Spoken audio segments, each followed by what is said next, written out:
Assalamualaikum students. Today's our topic is types of chemical reactions. Thousands of chemical reactions are taking place all the time in the world. They are classified into different types. Here we will discuss only two types: addition reactions and decomposition reactions. Addition reactions and decomposition reactions को discuss करने से पहले मैं आपको four main types जो chemical reactions हैं इनको थोड़ा सा एक्सप्लेन कर देती हूँ. ठीक है, यहाँ पर हमारे पास मेन टाइप्स के केमिकल रिएक्शंस हैं फोर. उनमें आते हैं फर्स्ट नंबर पे सिंथेसाइज रिएक्शंस. सिंथेसाइज रिएक्शंस भी एडिशन रिएक्शंस की तरह ही होते हैं, मतलब कि आप ये कह लें कि एडिशन रिएक्शंस ही होते हैं.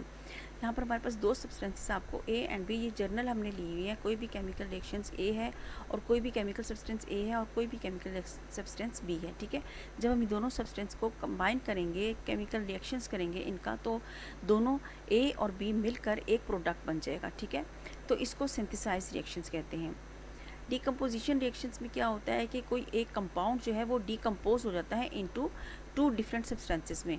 लाइक दिस वन, ए और बी एक केमिकल सब्सटेंस है और ये ए और बी अलग-अलग होकर एक इनकी डिकम्पोजिशन हो गई है. लाइक आप ये समझ लें. ठीक है, अब सिंगल रिप्लेसमेंट रिएक्शंस एक होता है. सिंगल रिप्लेसमेंट रिएक्शंस में क्या होता है कि एक केमिकल कंपाउंड दूसरे केमिकल स्पीशीज़ के साथ जब रिएक्ट करता है तो एक नया केमिकल कंपाउंड बनता है जिससे उसकी रिप्लेस करके, मतलब कि ए और बी एक केमिकल कंपाउंड है. ठीक है, अब इसे रिप्लेसमेंट क्या करनी है, अपना बी को रिप्लेस कर देगा सी के साथ. सी इसके बी की जगह पर आ जाएगा और बी जो है वो स्प्लिट हो जाएगा, इससे अलहदा हो जाएगा. तो इस तरह ए सी एक हमारे पास कंपाउंड बन जाएगा और बी जो है हमारे पास अलहदा से एक स्पीशीज़ जो है वो अलहदा केमिकल सब्सटेंस जो है वो क्रिएट हो जाएगा. यहाँ पर हमारे पास क्या है, double replacement reactions. Double replacement reactions नाम से जाहिर है कि डबल रिप्लेसमेंट हो जाएगी. इसका कंपोनेंट जो होगा वो इसके पास चला जाएगा और इसका एक कंपोनेंट जो है इसके पास आकर रिप्लेसमेंट कर लेंगे. तो ये दोनों रिप्लेसमेंट कर रहे हैं. इट्स मीन कि ये डबल रिप्लेसमेंट हो रही है और एक नया प्रोडक्ट जो है हमारे पास दो नए कंपाउंड्स जो हैं वो बन रहे हैं. ठीक है, अब आ जाते हैं हम एडिशन रिएक्शंस की तरफ. इसकी हम एग्जांपल के साथ इसको एक्सप्लेनेशन कर लेते हैं और इसकी डेफिनेशंस देख लेते हैं.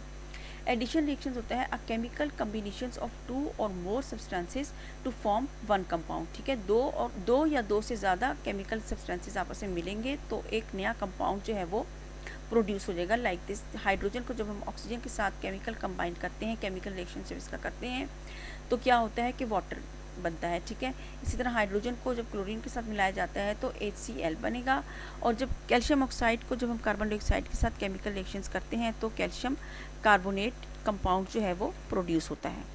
अच्छा जी, अब आते हैं डिकम्पोजिशन रिएक्शंस. डिकम्पोजिशन जैसे कि नाम से जाहिर है कि एक कंपाउंड का डिकम्पोज हो जाएगा वो. ठीक है, मतलब कि दो या दो से ज़्यादा में कंपोनेंट्स में स्प्लिटिंग हो जाएगी उसकी. इसकी डेफिनेशन देख लेते हैं. A chemical reactions during which a compound splits up into two or more simple substances. Example में हम देखते हैं, इसके पास हमारे पास पोटेशियम क्लोरेट है.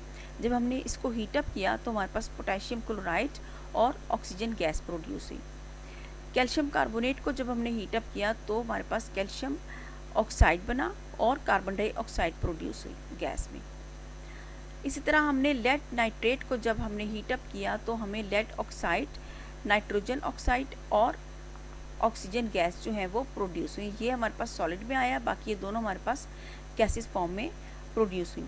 तो इस तरह हमने यहाँ पर टाइप्स ऑफ केमिकल रिएक्शंस में हमने दो रिएक्शंस को डिस्कस किया, addition reactions and decomposition reactions. ये फोर मेन टाइप्स आपको मैंने जनरली आपकी नॉलेज के लिए थोड़े से ये एक्सप्लेन किए हैं. ठीक है, तो ये हमने एडिशन रिएक्शंस और डिकम्पोजिशन रिएक्शंस को डिस्कस कर लिया.